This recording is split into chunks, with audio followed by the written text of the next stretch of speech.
wonderful day, and I thank you all for patience listening up to 6 o'clock, and then we had a cultural program and a dinner. So I welcome you again for the fourth technical session, which is Trends in E-Learning and Digital Archives. So we have the respected panelists and the speakers and the chairperson for the session. So I welcome you all, sir. We have the session is being chaired by Professor Dr. Manoj Sinha, Director ILI, and co-chaired by Mr. Amitabh Salim. He is the Chief Librarian, Allahabad High Court. Then we have Mr. Parmeshwaran N. He is an advisor MHRD. A special talk by Sarah Zibil from US Embassy, and we will be presenting publisher's perspective by Dr. T.R. Madan Mohan, Head Lab System. And we have a moderating by me, and we have a reporter, Ms. Sonal Malhotra. The past decade has been a time of unprecedented change within the academy, as information technology has touched and transformed nearly every sector of knowledge community. University organizations, research industries, cultural organizations, publishers, individuals have all been changed by potential benefits and perceive the pulse of the technology. So we have conceptualized this session to have basic understanding about what the latest trends going on in the session. So the session is being chaired by Dr. Manoj Kumar Sinha. Sir is the director of Indian Law Institute, which is one of the renowned institute of law in India. Sir did his doctoral in international law from Jawaharlal Nehru University and LLM from University of Litongam and LLB from University of Delhi. In 1998, he attended 29 sessions of International Institute of Human Rights in Steinberg, France. His area of specialization are human rights, constitutional law, international humanitarian and refugee law, international criminal law, international law, and international institution. He has published extensively in the field of international law, international relations, constitutional law, international human rights, humanitarian and refugee law in reputed national and international journals. He is serving as a member of editorial boards in various reputed national and international journals. So, sir, I hand over the session to you. Thank you, sir. Thank you, Priya. Very good morning to all of you.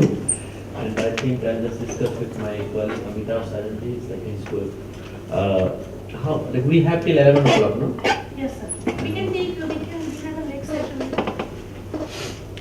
We have tea break at 11, so we are starting 9:45. So we can extend up to 11:45. 11:45? Yeah, we can extend. So we have sufficient time, I think, and it's very important. The theme of this particular session is trends on e-learning and digital archives. I can just quickly say some of my thought. How e-learning has become very important tool in learning, research, and teaching. So that means information communication technology. It has advantages and it has disadvantages, but it's the session is more on the digital archives. What I when I joined at the Indian Law Institute, and that is very important. We have representative from MHRD and also from the US. So we thought initially that whatever our own publication, that is the Journal of the Indian Law Institute, which we published from 1956. And another important publication, we have Annual Survey of Indian Law that we started in 1965. And many of teachers, those who are senior teachers here, they are aware that till end of the 20th century, no LLM and no PhD would have completed without the visit of the Indian Law Institute. That was the very important period. After 2000, things have changed. So means so that was not digital archive, but hard copies were available. But that is also a place where you can find books and journals related with the law. and everyone has to travel, and every person, like all the vice chancellor, all the law teachers, senior teachers, they visited, they spent some time there. And then when I joined, I realized time had changed, and also the visit to the library has reduced. Like the human visit to the library has been reduced significantly, and so time has come to change accordingly. And what is more important, the change has to be accessible and affordable. That is the two things we have to. It's not like we are also seeing same time commercialization. The angle is new angle is added in the e-technology, like an internet business. Is a commercialization element has entered where it's become very difficult. So that one has to keep, particularly the public institution. If public institution is there, and government also, like Ministry of Human Resource Development has a lot of support for a number of things, making accessible and freely available to the. So what we have done, we thought that our journal, whatever the publication, the journal and annual survey, two important publications, we have digitized from the beginning, from the 1956, and we spent huge money, and also we have more than 100 books. So our books, we have a copyright, so there was no issue, so we have copyright all these things. And we have some various rare documents which has also been digitized. So, and there was initially suggestion from some of the staff that what we can do, we can digitize everything, we'll have archive, but people have to pay. So if you want to access an article on the journal, you go online, you download, but before downloading they will ask you bank account, that to go there and then you make a payment, which I did not like. And luckily we have sitting judges of the Supreme Court also part of our, so Justice Kurian Joseph was there for many years, just he retired. So I shared with him, he said we don't need much money, because whatever money we have sufficient, and it has to be some way accessible. So he liked the idea, and everything is available. So I encourage all of the students and teachers sitting here that you can access, you can go there, ili.ac.in site, and then you can just go there, you can download, there is no the books. Every books and everything is freely available, journal copies are easily freely available for you, and it also facilitates, it's not only availability, it also facilitates your quicker method of research. That is more important. So now, earlier one has to go through all the volumes of the journal to find out what is there.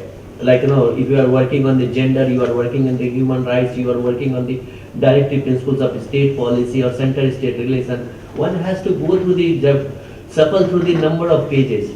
Now you just go in the website, you put a particular search engine, all articles relevant to your research topic will come in one place, and immediately you download. So the technology not only accessible, and it also facilitates a quicker way of the research. That is that is very important, and I am very happy that is happening. But the major challenge we all have, we have here foreign delegates also, infrastructure and funding. Infrastructure and funding is still in India. We are luckily based in Delhi, so there is no problem. But there are a lot of colleges. We have in India more than 700 universities. Out of 700 universities, we have 67 central 49 central universities, around 600 central universities, and 200 private universities. So and then 25 around 50, 130 deemed universities. So we have more than 800 universities. But when you compare, so the moment you move out from Delhi to Meerut or nearby places, you will find that world is different.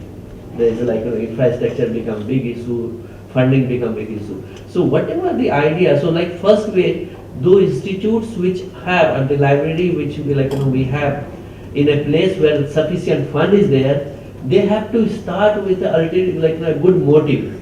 We have to help these people, those who are not in a position to access good books, sitting far away, they can access internet. So internet is available. So internet is sitting at home, they can also access. So the programming archive which we have to develop, we have to keep in the mind the last person, access to the last person in the society, not the persons who are sitting on the top, we already above the very rich person, like affordable. So we have to, any program, any policy which needs to be crafted in a manner which addresses the concern of the last person of the society. So you think about the digital development, online teaching, digital archive, and unfortunately the government, more or less, which representative is here, and many times I feel also very disturbed when I see that government is more emphasizing on privatization and give on thrust on the, you generate resources, self, you do something, you introduce courses. Even if you introduce courses, what is, how does it will make a sense? There are a lot of push on the MOOC, there are online courses, but we have to also see that quality of the courses. It's not somewhere something is missing. There are a lot of push on the online courses these days by the UGC, and even the MHRD is playing very important role. But there are a lot of things. The major responsibility of the regulatory bodies, particularly University Grants Commission, which government is thinking to change, and MHRD also, to keep on assisting the public institution at least. The public institution, the central university, state university, or motivate them. Not ask them to go for the self, develop a courses, self method, you adopt a method for the self-generating revenue. That is going to be a big challenge for the university, where vice chancellor or teacher will devote time on the teaching, or they will always think about how to generate resources. So the more you push, then that will affect the accessibility. So the state has a greater responsibility, particularly in the tertiary education, to ensure that these institutions are fully supported and things will go. Anyway, so we have more speakers and some things I'll sum up later on. Before I hand over to the first speaker, I request if Amitabh Saran wants to say something, or you want to... Myself, Amitabh Saran, District Level Allahabad High Court. I'm dealing with judicial library, only for judges library. I have many journals, 108 journals, 108 judges sitting at Allahabad High Court. We serve need to as he required in a judicial judgments, commentaries, and etc. But we have a problem to deal with the judges who is a high level of judges is a high level sensitive work. We deal very tactfully. I think it is. So without wasting much time, what we are requesting now the next speaker, first speaker for the morning session, we have Mr. Parmeshwaran M. Parmeshwaran belongs to the Indian Telecommunication Service. I think the very right person we have, so, and has 36 years of working experience with the Department of Telecom and Telecom Regulatory Authority of India. He has played a keynote in the liberalization of the telecom sector, internet and digitization of cable TV in India. He was the founder CEO of the Information and Communication Technology Authority, Mauritius, was director in boards of leading telecom companies. He also worked as an international telecommunication union expert in Ghana, Brazil and Bangladesh. He holds MTech from IIT Mumbai, MBA and LLB, and presently sir is working as advisor in the Ministry of Human Resource Development, looking after online education, connectivity and broadcasting projects. I'm sure that we have a very competent person to address the issue which we are going to discuss today, and I'm sure that sir, we all will be benefited by your presentation.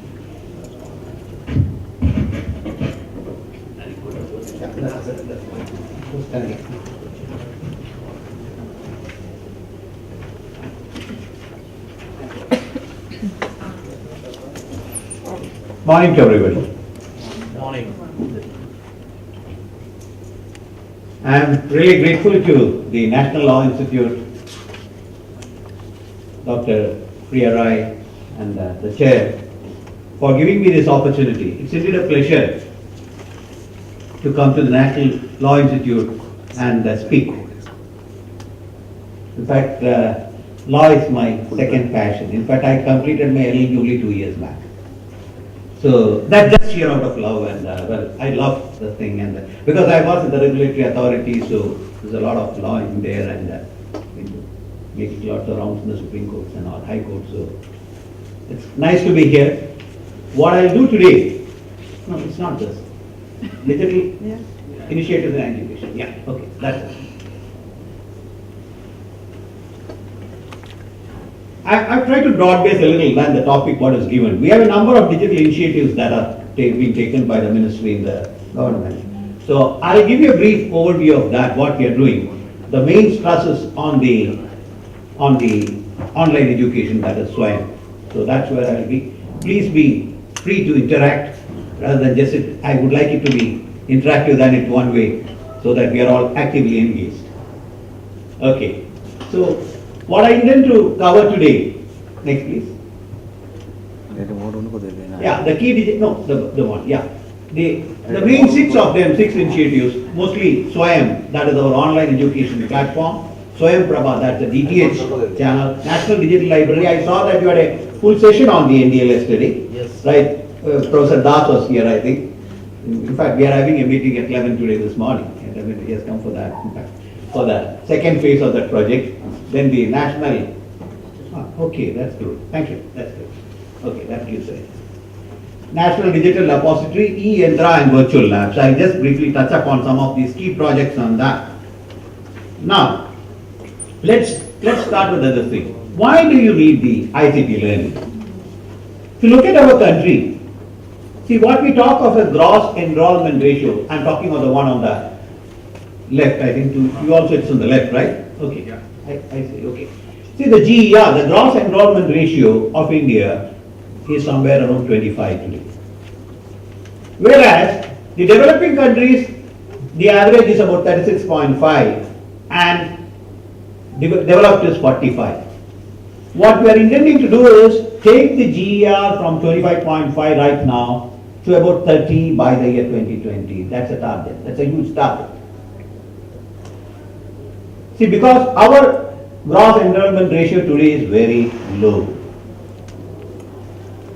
And similarly, the ICT Development Index, IDI, if you look at that, it may be true that there are a lot of Indians probably who are so very active, playing a very dominant role, whether it is Google or Amazon or Microsoft or whatever you take the technology companies. But the reality is back here, our ICT index, development index is pretty low. We rank, of course this is about 10 years old, so it's slightly improved, but not to any great extent. 131 out of 169 is not a good score at all, you would know that. You would agree, right? So we need to push up in all this. We need to have a better ranking in the ICT development index. We need to have a better GER, gross enrollment ratio, that more people are educated. That's required. Now, why do you want to go digital way? Why not the traditionally classroom method? Now the issue is, after 70 years of independence, there are competing resources of as the chair was just pointing out, excellence and equal access. You may have a good IIT in Delhi or a good NLU in Delhi. Go a little interior. What happens? There are a number of colleges where there is huge deficiency of the faculty. So that the quality of education they have access to is not the same across the country. Now, even the GER, when we talk of 25, is not uniform. Whereas we have a GER of 54 at Chandigarh and Bihar is as low as 14. That's where it is. Suppose if you go with a brick and mortar model for the next 20 years, every month we will have to create 6 universities and 270 colleges. We want to achieve there. That is the rate at which is not possible at all. Even you may put up the infrastructure for the colleges and the universities, but where are the teachers? Right? Even putting up that is going to be a challenge. 6 universities every month and 270 colleges. What are we talking of? This is impossible. That is where we have taken the help of the technology. That is, it gives a fine balance to achieve both excellence and equal access. That is why we are going into the digital mode of education. Now, see, we say that, why didn't we do this before? Why now? भाई हिंदी में कहावत होती है ना, हर चीज के लिए time होता है, not before not after, right? पहले क्यों नहीं हुआ, बाद में? The thing is, right now, it's the environment is okay. See, I remember one of my friends invested in a tissue making company in India 25 years back. That of course the company went bankrupt. He lost his money. But today, every house, everybody can't survive without tissues in India. Isn't it? So the time changes. That is where it is. See, the demographic dividend, the millennials, 36% of the population, 61% are the internet users, 78% are online shoppers. We are into the game of online now, isn't it? Just imagine 5 years back probably, if not you, your father or the others who are sitting in the front, we all used to go to the bank. Visit to the bank or post office used to be a regular affair. We hardly go there now, isn't it? कुछ नहीं है तो passbook तो update करना है. Now that's not required. So the banking has become online. And I am from the telecom department. I know that what happened even up to, because even within my own tenure, that is still about 94-hour tele density, means number of telephones per 100 people are below 1. Today it is somewhere around 70-80. So that is the change that we have happened. Today, I feel that there are three most important things in our life, in the day-to-day life. What are they? Can you tell me what are the three most important devices? First and foremost is the mobile phone, isn't it? मियाँ बीवी के साथ रह सकता है, the reverse also, but mobile phone के बिना 2 घंटे भी बड़ी मुश्किल हो जाती है. Even while sleeping, we keep it under the pillow, isn't it? That's how this has become a part of it. Whether it is mobile phone, internet and television. These are the three things which have changed or transformed our life and have got a maximum impact on it. So, now another thing that I want to say is that, earlier it was learn, earn and retire. We learn something, we then do a job, then retire, have a pension and that's it. Today you can't afford that. It's an era of continuous learning. Every day you have to keep learning. The moment you stop learning, you will become redundant in the society, in your house even. So the total context is changing. The whole context is changing. You are coming to an era of continuous learning. And that is the future. Now, I'm sure you would have seen this. Many of you would have read this book, isn't it? Right? Who moved my cheese? Well, what is the subtle message that it conveys? It's a very old book, when I remember when BSNL was created in 2000, there was a lot of opposition within the organization, from the government going to a public sector and this thing. The chairman brought a few copies of this books and distributed. What it says. It's a subtle message. It's a very thin book. You all have to read it, know that. It's a book that can be read in 20 minutes. Who moved by change? If you do not change, you can become extinct. See, there are examples. Those of you a little older would know that there was a Nokia phone. Even now it is there. This was the default handset, isn't it? Yes. I remember going all the way to Finland to visit that factory along with the minister in 2000. Not so long ago. They were the number 1 company in the world selling mobile phones. Where are they today?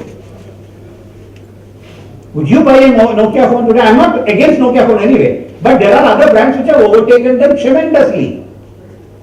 Why it has happened? They refuse to move with the time. They stuck to certain principles, but then, see, if you don't move with the time, you will be dropped by like a hot potato. That is the subtle message that it is getting. I always quote a couple of examples. You see Maruti. Why they are every time in the one, every 3rd or 4th month they bring a new model. कुछ नहीं तो light change कर देंगे, उसका कर देंगे, इसका कर देंगे, नया मॉडल हो गया. Isn't it? बजाज स्कूटर है वैनिश. वो they vanish. So Ambassador has gone, Fiat has gone, but Maruti is surviving. Sandro आया, कुछ भी आया, Maruti is surviving. Why? And you look at that, every 3-4 months they will bring a new model. So they are going with the change. So the subtle message is that change is inevitable. Be a part of it, take it, enjoy, be a part of it. Go to the next one, keep on. This is actually, if you see that, education is the sector where the least transformation has happened. Look at any other sector. Again, I fall back to telecom. So much of changes happen. Any one sector you say that, but education, no. This transformation has not happened. It's high time that we transform to catch up with the rest of the world. That is what is important. Okay, now with this, let me move on to the real thing. This is the Swayam. This is the online Indian MOOC platform which the ministry has created, through which online courses are offered. Let me give you some little details of that. In fact, it is very incidental that the first examination under this is going to be held tomorrow and day after. First and second. But this afternoon I have to go to Chennai where the maximum number of candidates are appearing, 1200. So, it is the first examination under this. There are a number of unique things in that. Online education has been popular across the world. There are many platforms. There are certain unique features which we would like to highlight here. How do we go about it? See, the objective is as anywhere, anyone, anywhere, anytime learning, and learning at no cost. And as we told at the beginning, equity in access to quality education.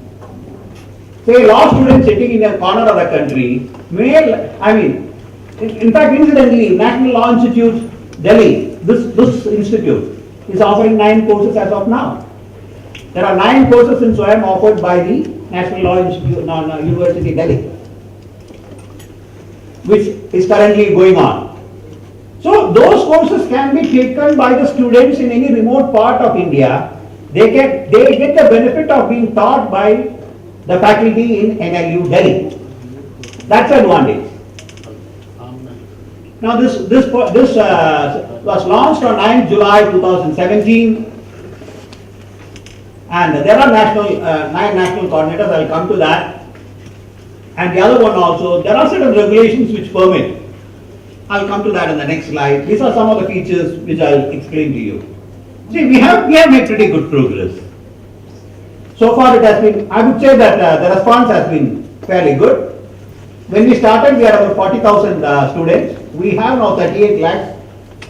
The number of enrollments are about 73 lakhs, which means that one student is taking more than one course. So that's why the number of enrollments are about 73 lakhs. And about 1600 courses have already been offered through Swayam. That's the... Yeah, when you talk of online education, I'm sure most of you know that, but still, for the sake of completeness, let me say this. MOOC stands for Massive Open Online Courses. Now, it has got 4 quadrants. You see, it is not a video that's coming in. We are trying to mimic the class to a great extent. Means, the first quadrant gives you high quality video programs, fine. There will be a lecture going on, you still can listen to that. The second quadrant is the extra reading material, which will be given. The third is a discussion forum. See, that is why we say that when a teacher is offering a course, when a faculty is offering a course through online, probably it's more difficult than offering it in the classroom. It requires more time. Say, for example, in the NLU courses that are there are about 1000 students in some course, there are 1500 students. So these 1500 students would be participating in the discussion forums. They will be submitting assignments. You see, there is the next quadrant. This has to be evaluated. You can, of course, the faculty can take the help of teaching assistants for that, which we provide for. This is all funded by MHRD. It's paid for, they are paid for that.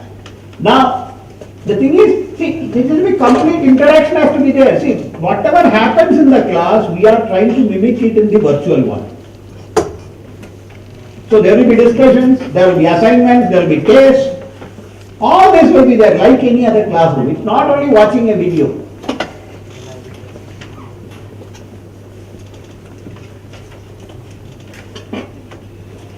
I talked about about the national coordinators. There are 9 of them, 8 of them are shown here. UGC takes care of all the postgraduate programs. Then NPTEL has been in existence for about more than 5 years now. That's in the engineering, technology, this thing. I mean, all the IITs are part of that. They are for the technical engineering UG and PG. Then CEC takes care of the undergraduate programs. Diplomas are taken care of by the IGNOU. NCRT takes care of the school programs. NIOS. Incidentally, we are now training about 14 lakh elementary education teachers through this. Now, because there was a Supreme Court order that actually what had happened was that there were a number of teachers without the B.Ed qualification working in the country. Suddenly, a rule came that everybody, whoever is teaching, should have a B.Ed program. So they were all going jobless. They went to the Supreme Court. Supreme Court said that, okay, they have been working. What you do is, you run a program of B.Ed, I mean elementary education B.Ed, then whosoever qualifies finally, retain them, others has to go. So that's a program of 2 years which we are running through SWAYAM now. Very successfully. In fact, it will be complete by 2019 March. That is NIOS. IIM Bangalore. Again, the courses are very popular on management courses. Then teachers training, National Institute of Technical Teachers Training, NITERS. They are also a coordinator. Then AICT is also a coordinator for other courses.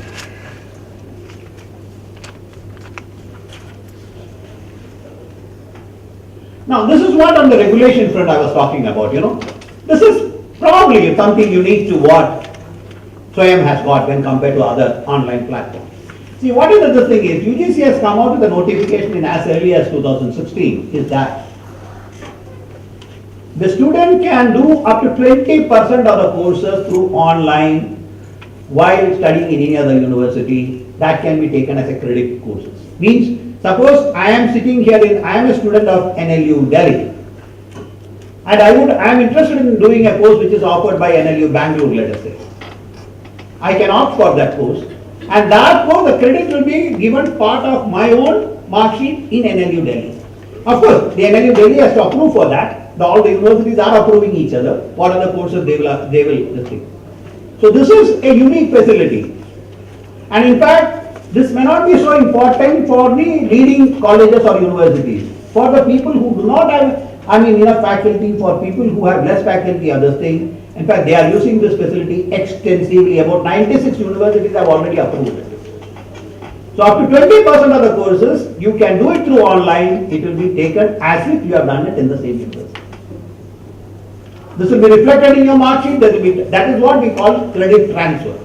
This is probably a unique feature of SWAYAM here in the country. See, that second point is also the same thing. Up to 20%, all the three are there. And the last one is important, not only for the teachers, for the faculty also.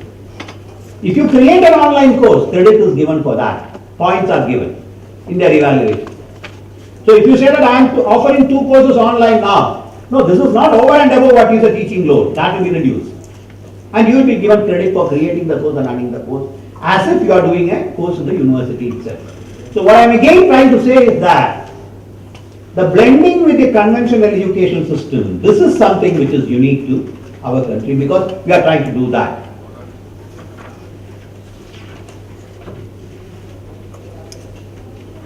And what are the benefits?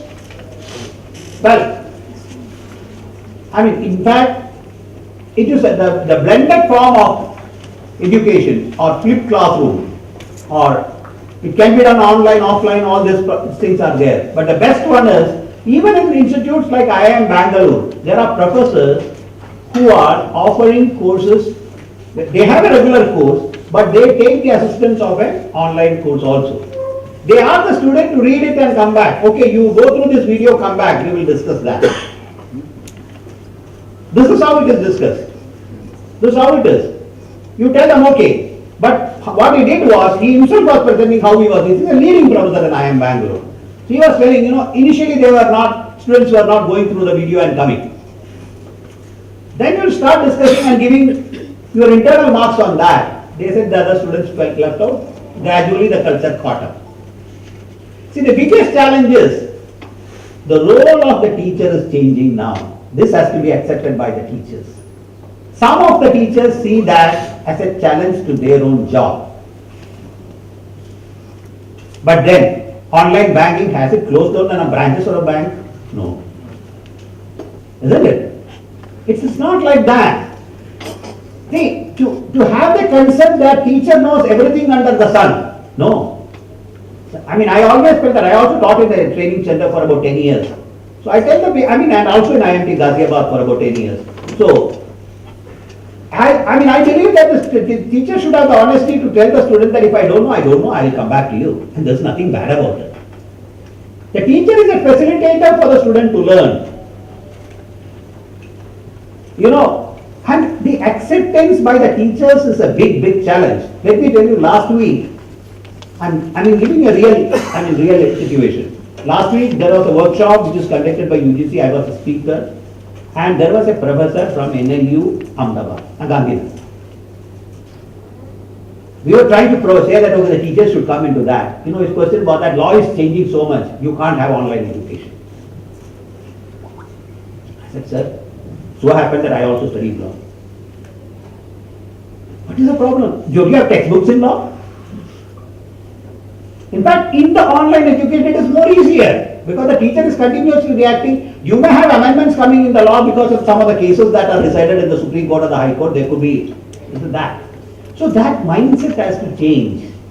That resistance to the online thing, because there are a lot of the group of teachers who still believe that nothing can replace formal teaching. I am also saying that it cannot, but it can always supplement, isn't it? It can always supplement the formal teaching. So that is the biggest challenge in that. Then if you get over that mindset, well, there are no boundaries.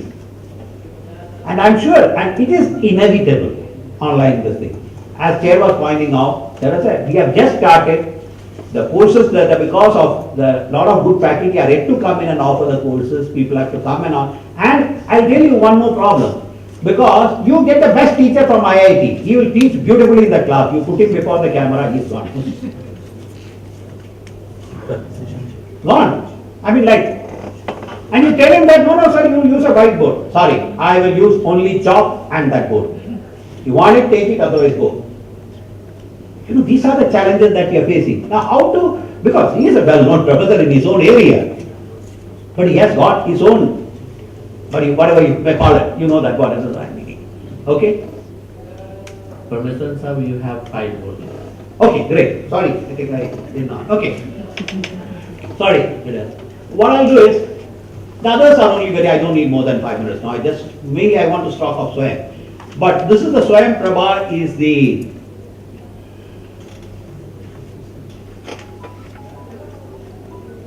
I don't know whether we can play from there. In fact, it was the Prime Minister's vision that he strongly felt that, he feels that satellite is a very effective medium for education. This he had practiced even when he was Chief Minister of Gujarat. So in fact, in his very first speech, in fact some line is there, I am not able to play that, I don't find it there. Yeah, in fact there is another thing. What he says is that the very first speech in 2014, June, what he made in the Parliament, he said that we should use satellite for education. Because where the internet has gone, where it has gone, because television is another medium which is very effective. So, that is where this is coming. Okay, let me skip this. What we have in here is, satellite I have told, there are 32 channels where every channel has got 4 hours of new content every day, which is repeated 5 more times so that you can view at your convenience. It's all curriculum based, postgraduate and graduates covered in a structured manner. Well, again the lectures are with the best teachers from the premier institutions, covers all disciplines, engineering, science, humanities. And in fact, one of the most popular channels are for the preparation of IIT entrance and all. Math, physics, chemistry, biology. In fact, there is a huge, large amount of viewers for this, done by the IIT professors themselves.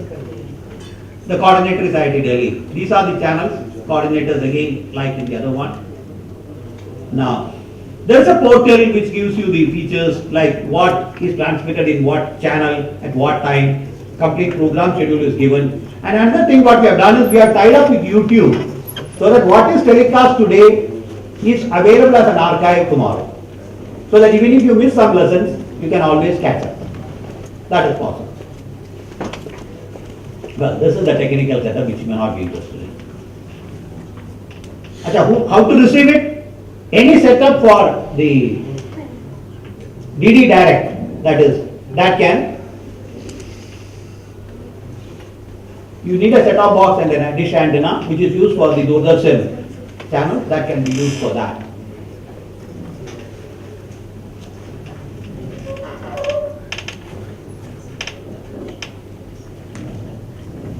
I don't think I need to talk about digital library. You had a full session on that yesterday, right?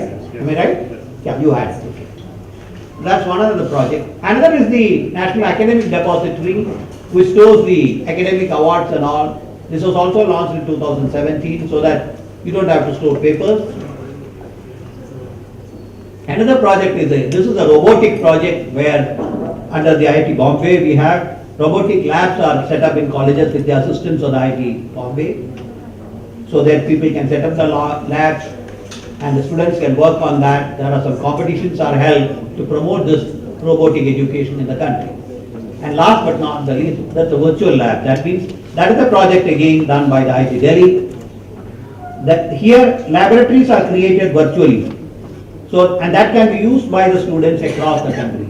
Okay, simple things like even, to a battery, if you connect a wire and a bulb, a current flows and this thing. So these kind of equipment, the experiments can be constructed virtually. The software and all are written for that, and you can really see the results sitting at any part of this thing. So a number of labs are there, more than about 100 labs are already created, and for about 700 plus experiments. A number of institutes are tied up with that, coordinated by IIT Delhi. That's about it. Those are some of the key initiatives what are there. Thank you for giving me a patient hearing.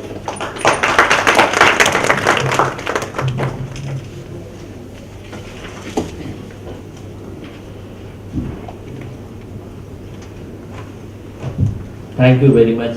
You have highlighted the growing interest of the students in this SWAM and MOOC. But I just want to add here, I think it's like an only add-on courses. It's not a degree full-fledged. They offer SWAM and MOOC. It's add-on, like you can get a certificate for it. No. You can take a course. BA degree or something. No, degree, no. That's like. I think you're mistaken. This means suppose you are having five courses in a semester. 5 courses in a semester. One is done from SWAM. That is equivalent to doing from a class. Okay, 4 to like no. Or you do in the classroom here. The 5th one you are doing. So very good, that's an interesting part sir has told. But to assess any particular success of any program, we have assessment is not be on the, you might have noticed also, the top university and top colleges have grabbed that opportunity. I would have been happy had you highlighted the colleges in the remote places, how they are using, whether their teachers are equipped to bring out the SWAM program and MOOC. If they are not, what are the challenges they are facing? So National Law University Delhi is the first. I don't think all the law schools also have developed the way National Law University of Delhi has developed. So you have to look into the why the other law colleges and the universities are not in a position to develop. Are something missing among the teachers? And the attraction of the students, a large number of the students are joining in IIM. It's because of the brand, it's not because of the courses. Courses is of course, so they know the brand and that certificate will definitely add an advantage in their particular career. So my request and my, I feel along a number of people, the success of the program, it should be inclusive and it has to be from bottom up. So it has to be looked into that particular. So now I move to the another speaker, Sarah Jubel. We have Sarah Jubel is working as a regional public engagement specialist for South Asia within the public affairs section of the US Embassy New Delhi, managing a portfolio that includes American Space Partnership in India, Nepal, Bangladesh, Sri Lanka and Maldives. Prior to New Delhi, Mr. Jubel was based in Jakarta from 2014 to 2016, serving 15 countries in the Maritime, Southeast Asia and Pacific Island region. And as the Moscow head REPS from 2012 to 2014, Before joining the Department of State in 2010, Sarah Jugal worked in New York City as a curator and archivist for the New York Public Library and lecturer and preservationist for New York University. Her primary background is in the area of moving image and recorded sound collection, programming and output, and digital technologies. Ms. Jubel holds a master's degree in library and information science with a postgraduate endorsement in media asset management from the University of Texas at Austin, and is certified archivist and editor. Thank you very much. We look forward to hearing you.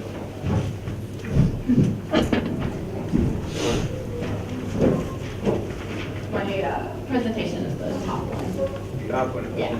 Good morning, everyone. It's really nice to be here. And I think my presentation follows very well after my colleague who spoke about Swayam. So as was mentioned, I am based at the U.S. Embassy in New Delhi, where I am working across South Asia with our network of American spaces. And American spaces really just means our U.S. cultural centers that we have in India, Nepal, Bangladesh, Sri Lanka, and Maldives. We have about 40 of them. And also, as was mentioned, before I was a diplomat, I was a media archivist for 10 years, and so it is always nice to be back with my people in a conference like this. So over the past 4 years, those of us who engage with young audiences in our American spaces have been captivated by the potential of online education as a tool for exposing young people to higher educational opportunities and research inquiry methods, helping them improve their English speaking skills and writing skills, and serving as a tool really for expanded people-to-people dialogue and connections between American youth and young people from around the globe. So before diving into a couple of examples from the American side, I just wanted to step back a bit and explore how we define online education, a little bit about why it matters, some of the barriers. I know we started talking about that in the last session, some of the barriers to widespread adoption, and how social learning can enhance online educational experiences for learners.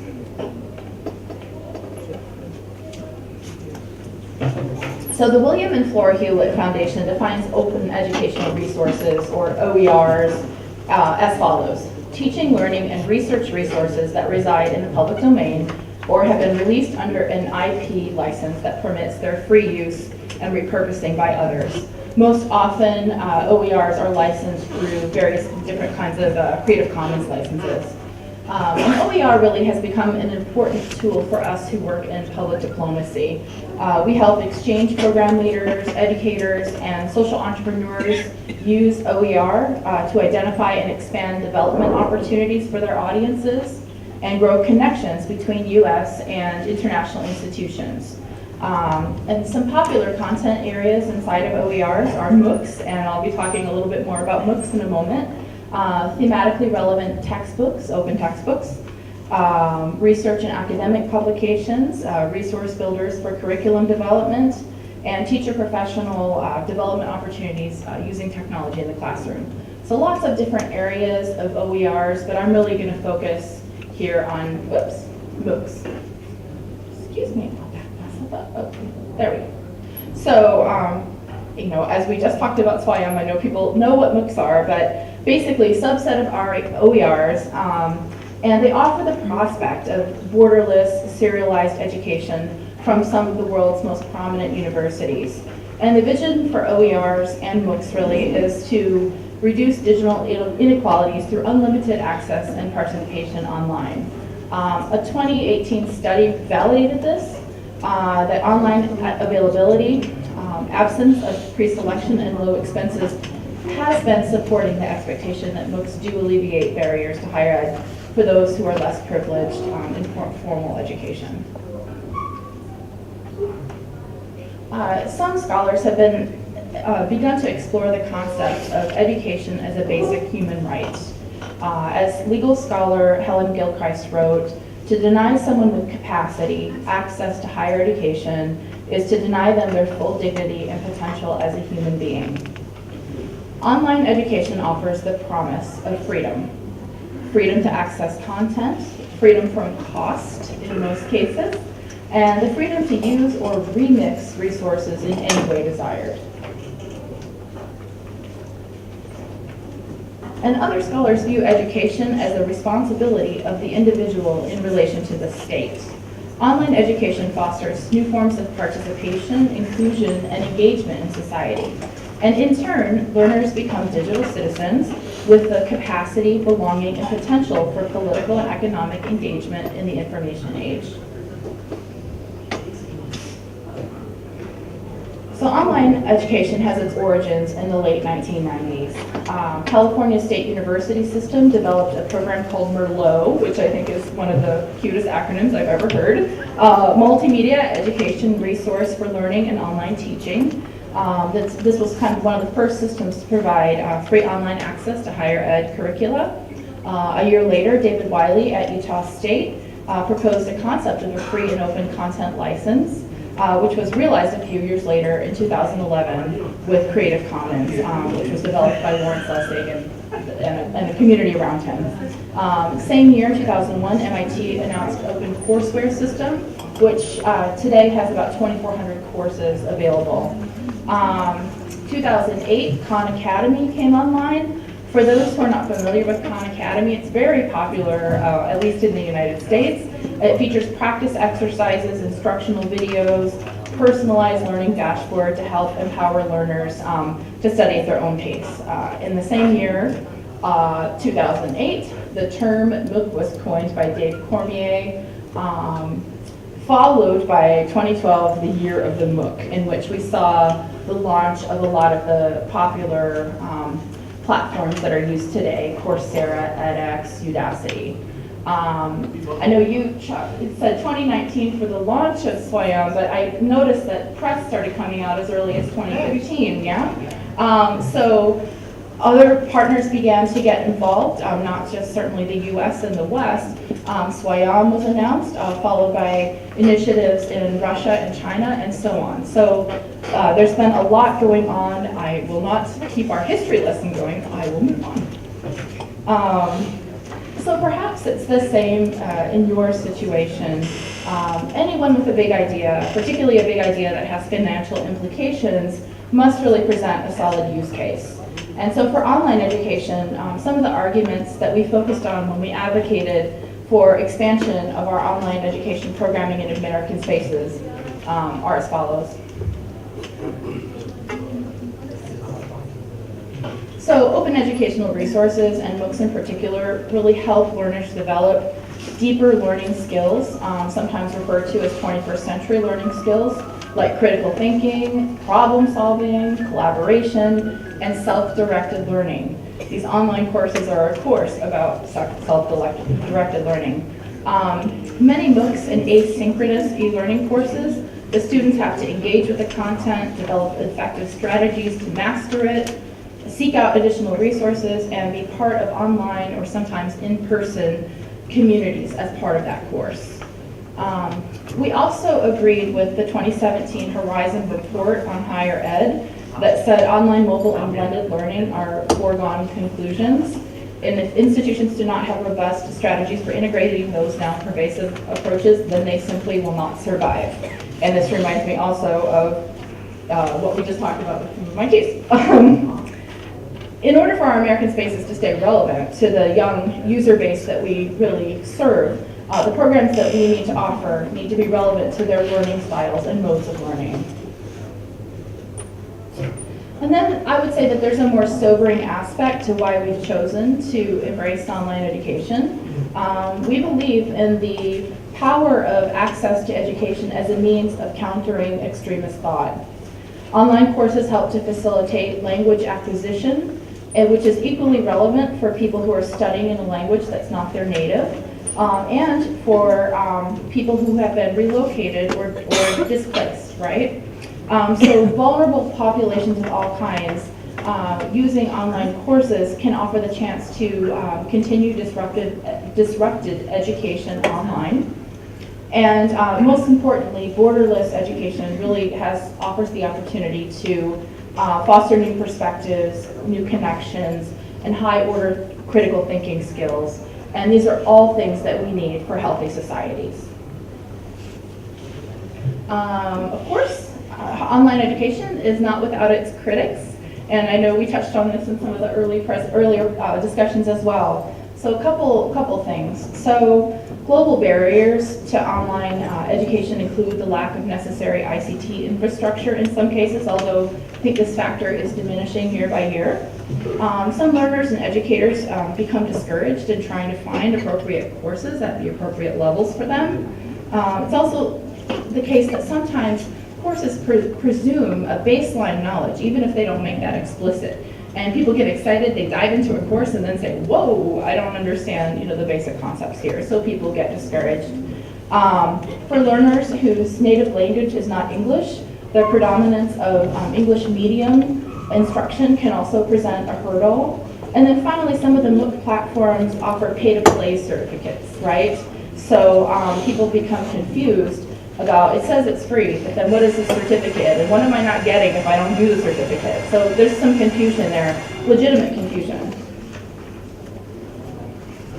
And researchers have also documented learner and educator behaviors and beliefs that may present barriers to their adoption of online education.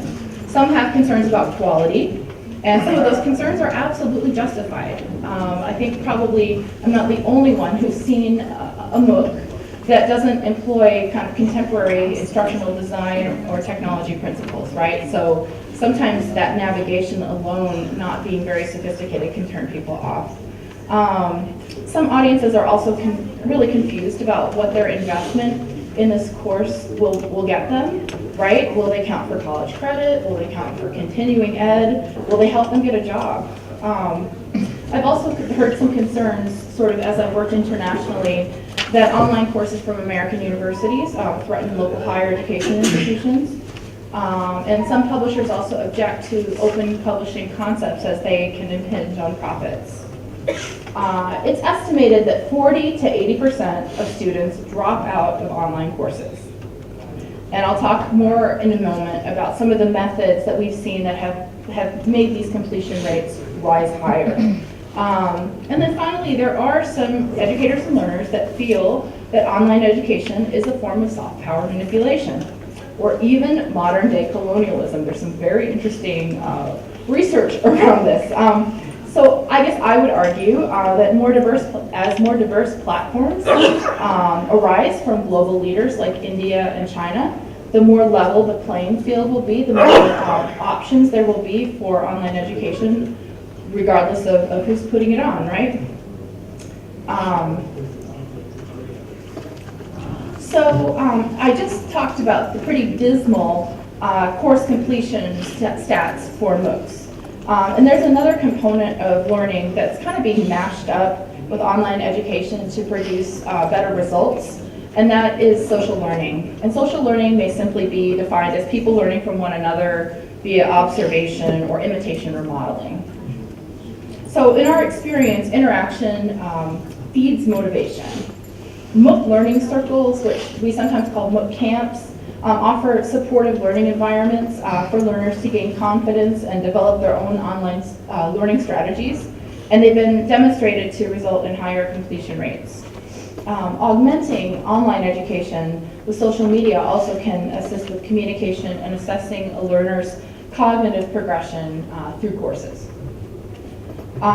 So there are a couple models of online education with the social learning twist that we have been playing around with. One which we might describe as production-oriented and the other content. So for production-oriented courses, and these might be things like coding courses or developing a business plan where the focus is really on hands-on learning. An expert facilitator will convene learners, and the online lesson is sort of the backdrop for the hands-on learning. It provides more of that back end. Social learning and practicing as a community is really the key process. And virtual interaction via social media and video chats really help document the process, provide opportunities for peer feedback. In content-oriented classes that are more like, say, political science or literature, where the focus is really on the information, we tend to organize learning circles where members are progressing through the content on their own with the support of peers for motivation and instruction. We do offer regular meetups for facilitated conversations and augmenting whatever's happening in that course online. And then social media and video chats also are vehicles for sharing ideas, giving shout outs, and that kind of thing.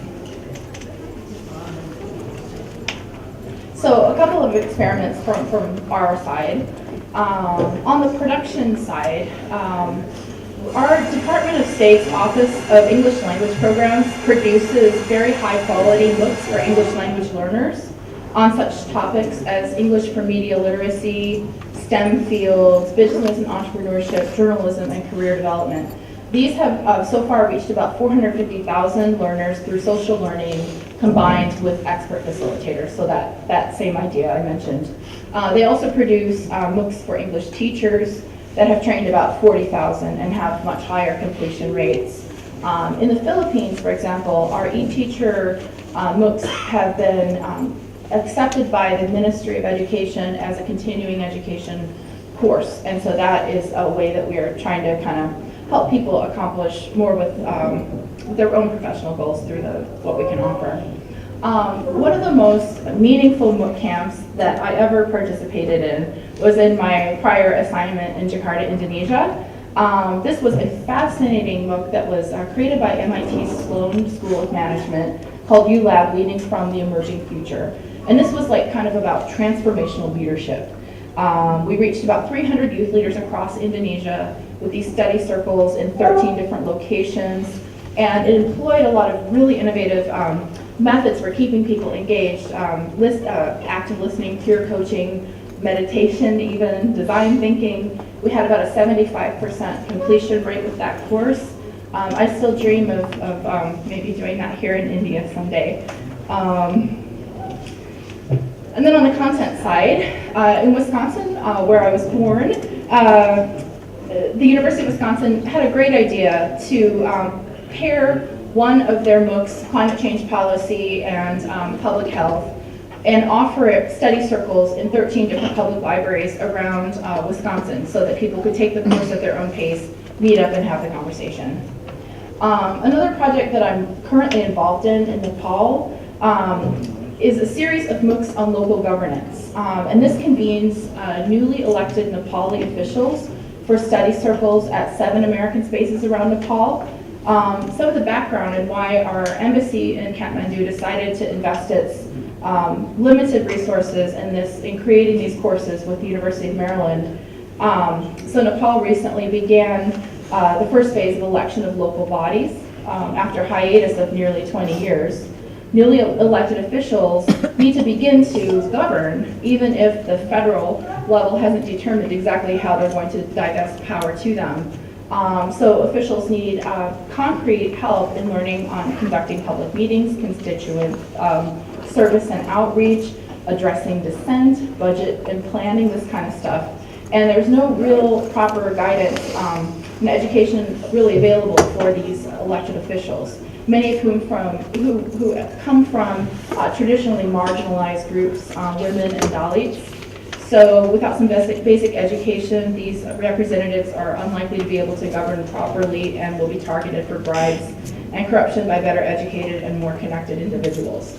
So this is kind of how we are using online education strategically to accomplish it, sort of a bigger goal in Nepal. And these courses are launching in 2019.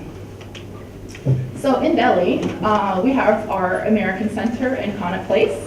And we are dipping our toe into some of the online education world. We're offering a series this next year called World Affairs in Theory and Practice. This will be 3 different courses: global health, environmental security, and international trade, where cohorts of young people will go through the courses together in sort of a learning circle style.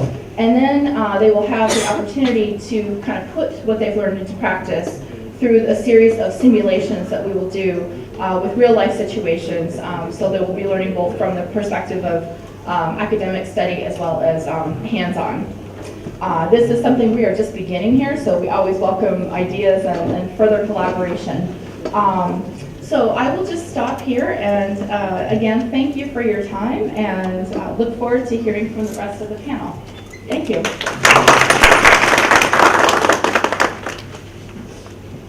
Thank you very much. I'm very happy to know that you are also like, Muki Jivus in the Nepal for the local government. I think. And the two words I think we, Parameshwarji and myself, liked. Modern day colonialism and also soft power manipulation. That is right. So there is a trade also. So we have. Better for us to be, straightforward about these different, hurdles that come up in people's minds, yeah. Mr. Parmeshwaran has to leave. Before he leaves, he has agreed to answer. If you have any question, any of you can raise your hand and any question to Parmeshwaran sir? I'll be happy to. Please. Okay. The role of the librarians has been to provide access to information. Okay. And this is their key role. Now, why the librarian community has been left in this entire, phenomena? I think we have not been involved properly in this process. No, I would like to say that if you look at the number of courses that are being offered in SWAYAM, the courses that are offered by librarians, as a group, if you say, they are the maximum. Number one. No, I am not talking about the LIS as a subject or academic program. No. I am not talking about coverage of the subject of LIS in SWAYAM portal. I am talking about involvement of the library professionals in SWAYAM. How these courses, SWAYAM courses, can be promoted further? No, I don't know whether I got your question right. See, anybody professional in any area can offer the courses in that. There should be takers for that course. That is the only thing. Because, and that is why I am telling, Professor, I think Dr. Jagdish Arora, who was there earlier, I think yesterday here, he has offered few courses.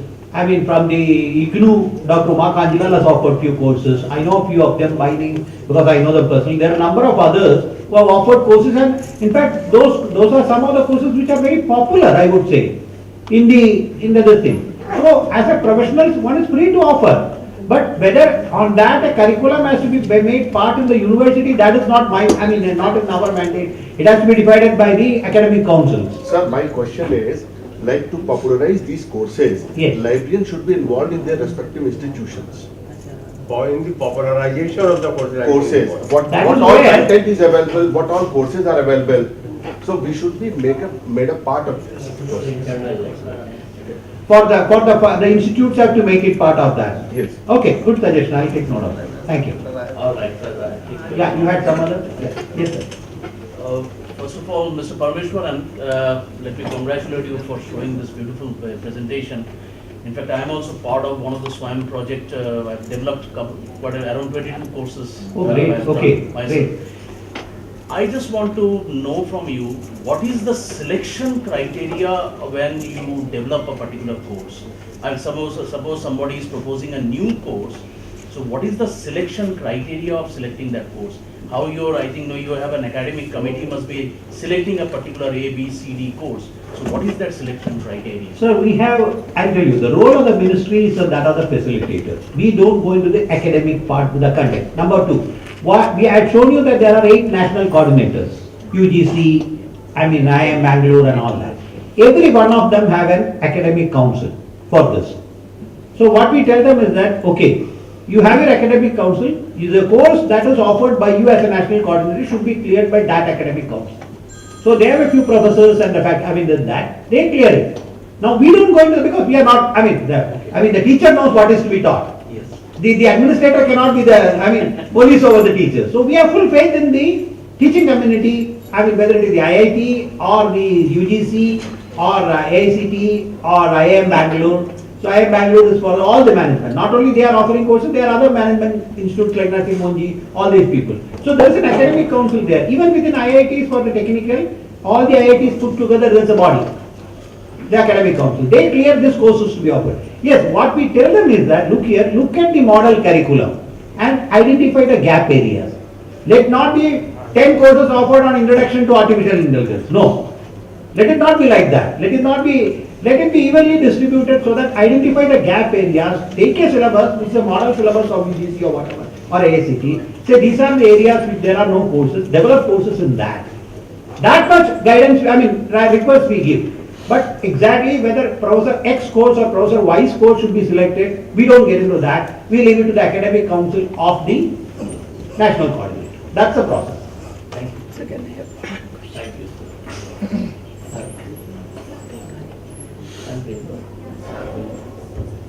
Sir, can I have one request? Please. Sir, your presentation was very expressive, informative and simple.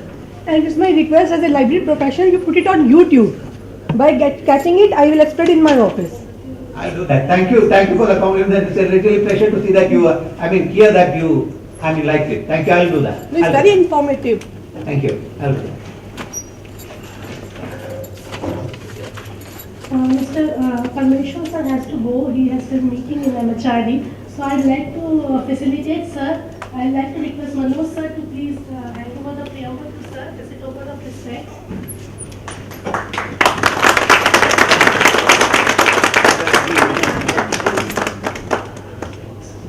Thank you very much.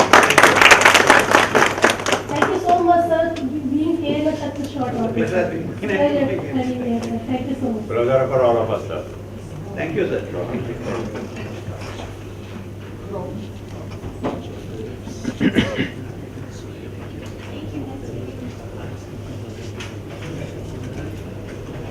Moving on, now we have our next speaker, Dr. C.R. Madan Mohan. And Madan Mohan is the managing partner of Brownie and Mohan and an advisor with Math Systems. So why is it not audible? It was switch off. Let me repeat again. So next speaker is Dr. T.R. Madan Mohan. He is the managing partner of Brownie and Mohan and an advisor with MAP Systems. Dr. Mohan was associate professor at the Indian Institute of Management, Bangalore, and he has 12 years experience. Dr. Mohan also served as an independent member and Progressive Infotech Private Limited. I request Dr. Mohan to share his thoughts with all of us.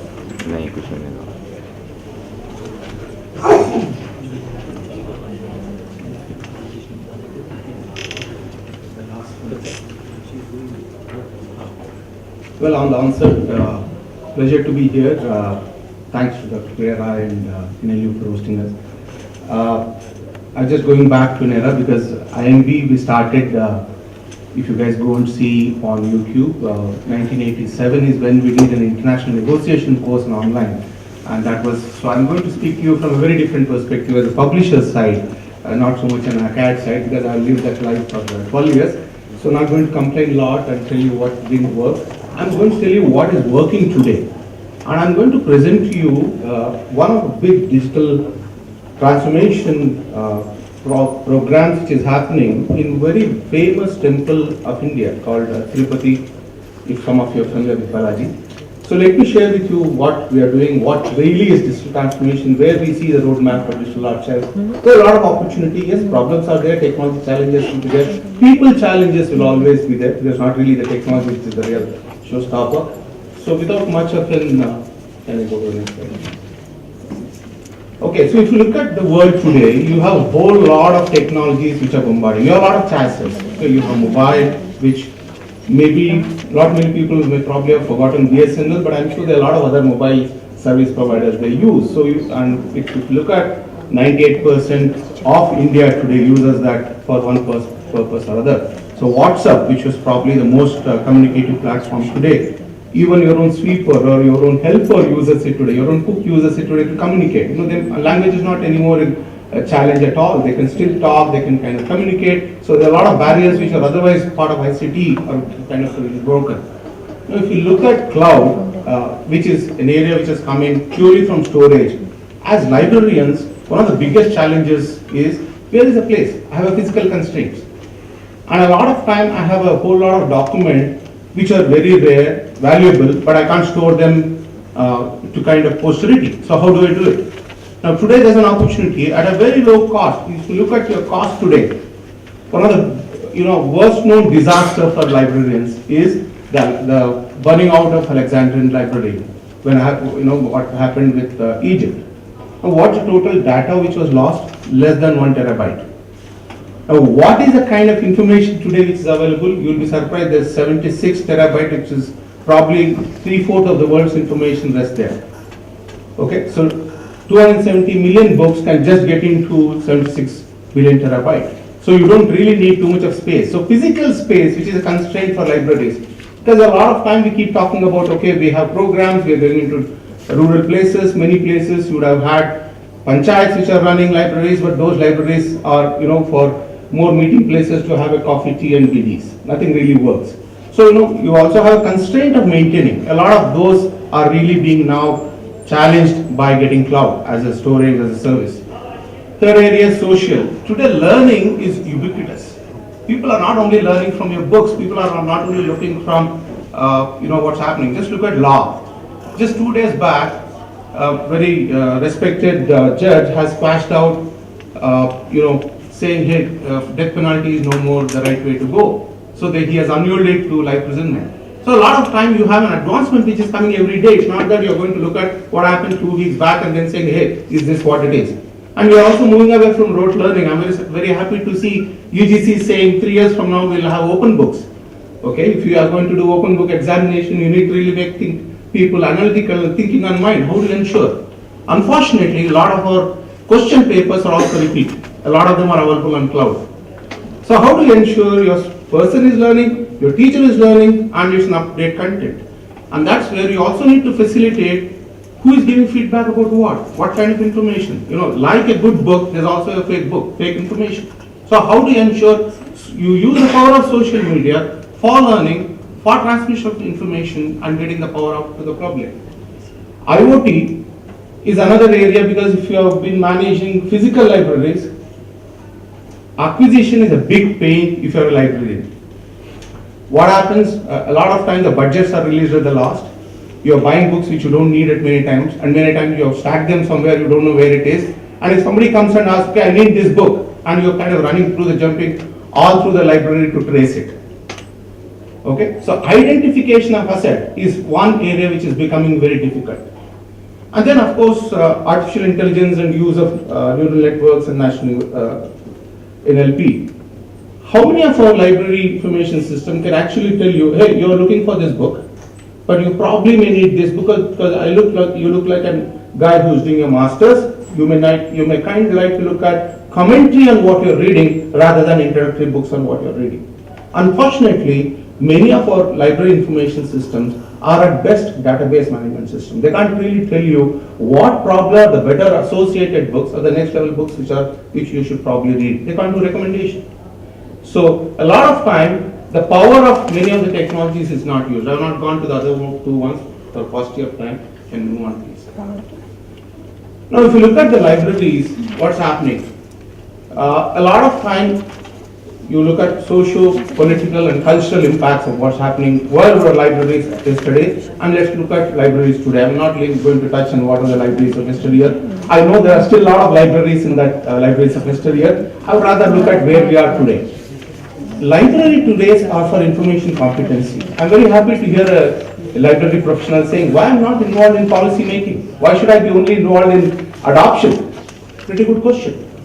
But for that, I as a library professional should be there in information competency, not just procurement and service. Unfortunately, a lot of library service professionals today are only in accesses and service.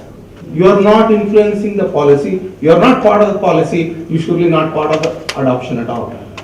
Okay, so what the world requires tomorrow is actually information competency. Can I get the right kind of information at the right time? Second is promoting innovation. There are a lot of ideas today, there's no dearth of ideas today.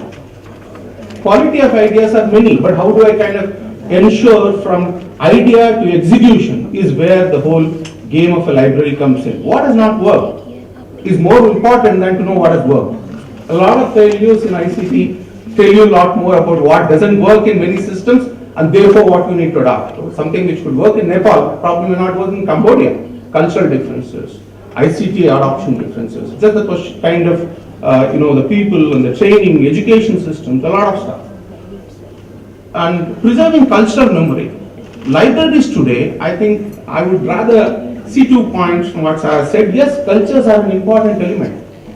As more and more ICT adoption is happening, the social distances are actually shrinking. Most families today probably are really becoming more nuclear in the sense of a relationship. It's not just in the sense of number of people who are there in the family. Go back to 2 generations back, they probably would know at least 100 people. But today if you look at a large number of people you are talking to on Facebook or on LinkedIn or any social media, but you have not really met them physically, so probably not more than a year.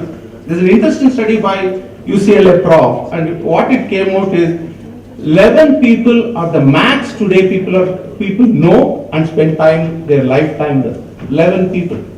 78 people is what you were 12 years back, and your parents would have had 109 people as their lifetime friends. Do you see the shrinkage in the social relationship is going to happen? That's an area where I think we really need to look at what kind of cultural preservancy. A whole lot of information is lost. Whole lot of cultures are lost, and we have no way to preserve those for posterity.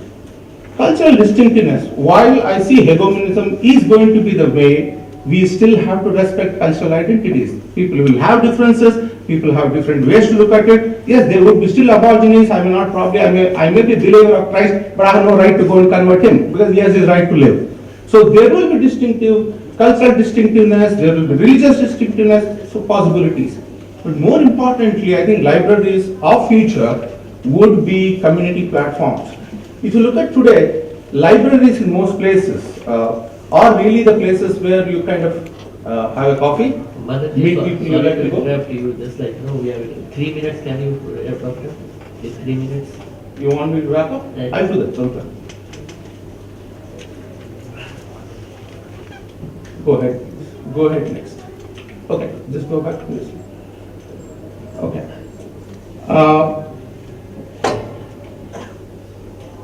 What I find very funny when it comes to digital transformation of libraries, most people jump into it without looking at a framework, without really having it's not just going to be one project, but it's have a program.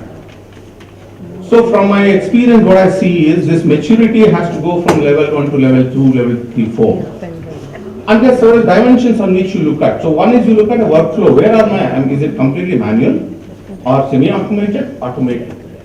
So there are several dimensions I put in. I'm not going into much time because we could, this paper is available for anybody interested. You guys can meet us at the thing. Please can we go on to, let me speak, go to the next one please. Okay, stay here. How many of you have gone to Tirupati? Okay. How many of you know they have a library where a lot of people put books even in the hundi? Tirupati, for some of you are not familiar, including Sala here, is probably the world's second richest temple after the church, of course. And then it has about 18 lakh books, 3 lakh books older than 100-year-old. And you have many different forms of books. So some are parch papers, some are in lipis which are not even known. We don't know whether it's old Kannada, old Telugu, because there are multiple variations over years, which has given the languages has evolved, and many kind of transcripts. So what are we trying to do here from a preservation side, which is where digital archiving is happening today. So if you look at today, there are 8 regional languages, including Kannada, Telugu, Tamil. There are also books in Urdu, also books in Arabic, and a lot of other languages written about Arcot kingdom, which was part of it, British kingdom part of it, because this temple used to be a source of revenue for British in India. So continues to be one of the first decorated temple in India. So there is a lot of history, there is a lot of administration, legal and revenue associated records in this place. Next one, please. So what have we really done? We have just digitized this whole process of library to say, hey, how do I get a 200-year-old book for somebody who's just in NLU to understand how was the taxes being done during that period British? Because if there's a case today, how should Sabari temple be administered? Sabari Ayyappa temple be administered? How the taxation happens? How Were women allowed during that period? Women are not allowed. What are the rights of a deity and what are the rights of an individual and what's the right of community? And for it, surprisingly, there's a lot of data available in some of these old records. So if you see, there's an icon facilitate search. If you can go further, I understand there's a minute or no. Just go further down. Okay.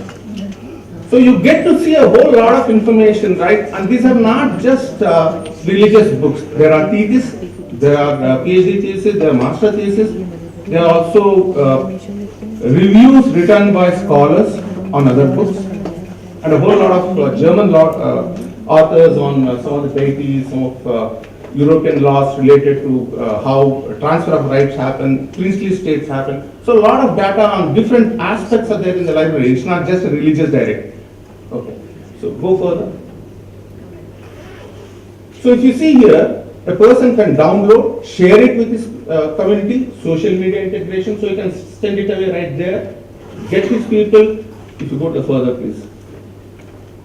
People can also see how many people have commented, what is the value of this book, who has commented, who has reviewed. Many times you get a review, but you don't know whether there's a hidden interest in the reviewer. Who is the reviewer? So in here, we are talking about digitizing a complete library, which is searchable, where it's stored online. You could get multi-language support, and more importantly, you can also get a social feedback. Where is this book? Who has read it? What's the kind of valuation? How does it help me? So there are a lot of options, there are a lot of challenges, yes, but that is not probably the way to look at the future, because there's a proof of pudding is right here. Okay, without much ado. Yeah, thank you very much. I think I spoke sufficiently. Maybe my co-chair, you want to say something? Okay. So thank you very much, and I'm sure that all panelists have given a new perspective in this particular area. And just request all of you give a big round of applause for the panelists and all. Thank you very much. Thank you so much, sir. Now I'd like to request Dr. P.K. Bhattacharya to please facilitate Dr. Manoj Kumar Sinha, sir, with a memento and a flower.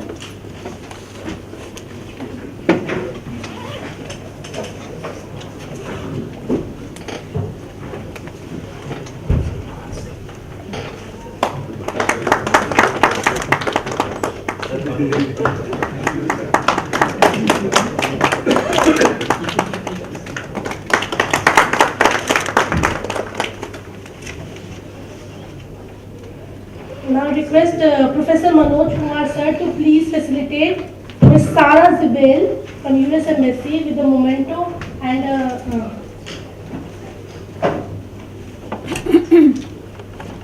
the planter.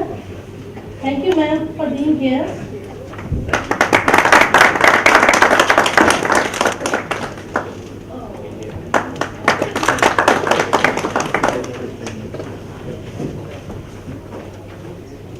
I request Mr. Antonio to please come up and facilitate Mr. T.R. Madan Mohan sir with a planter and memento.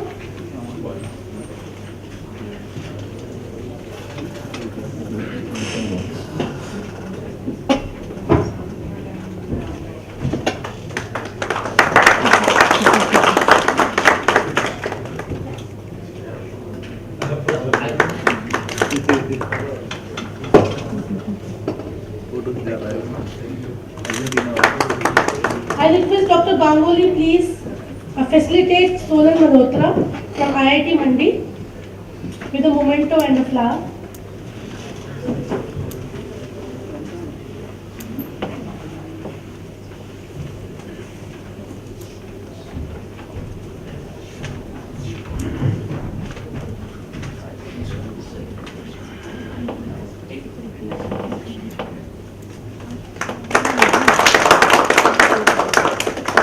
Thank you, Dr. Manoj Kumar Sinha sir, for being chairing this session and accepting our invitation.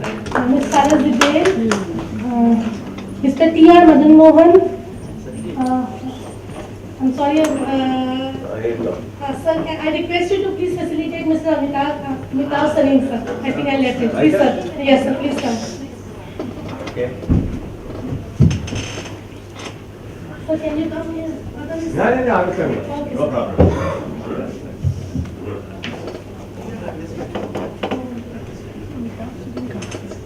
Like results.